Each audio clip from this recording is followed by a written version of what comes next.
দেখুন, ইএসআই শ্রমিকদের হসপিটাল, এটা আমার বিধানসভার মধ্যে আছে।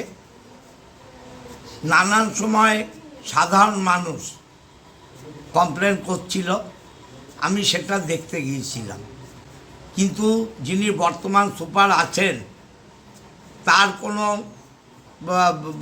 মানে কাজের অক্ষমতা বা তার জন্য হয়েছে এরকম কোনো ব্যাপার নেই। এটা কোভিড হসপিটাল ছিল,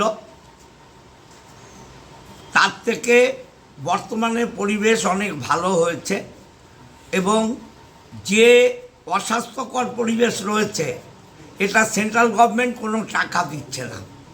সুপার সাহেব 10 থেকে 12টা চিঠি পাঠিয়েছেন, কোনো উত্তর নেই। সেন্ট্রাল গভর্নমেন্টের গাফিলতির জন্যে এই অপরিষ্কার হয়ে আছে। আমরা পঞ্চায়েতের মাধ্যমে এটাকে পরিষ্কার করার চেষ্টা করছি এবং আলোচনার টেবিলে একটা কথা কাটাকাটি হয়েছে আমাদের লোকেদের সঙ্গে। একজন অনলি ওয়ান, আমি তাকে বকাবকি করেছি, কারণ সুপারের চেয়ার তার মর্যাদা অনেক বেশি। অর্থাৎ তার অফিসে বা তাকে বাইরে জোর গলায় কথা বলা ঠিক না। আমাদের কিছু ডিমান্ড থাকলে তাকে বলতে হবে, কিন্তু চেঁচিয়ে বলা অন্যায়। এটা আমি প্রতিবাদ করেছি। ভবিষ্যতে কেউ করলে অ্যাকশান নেব।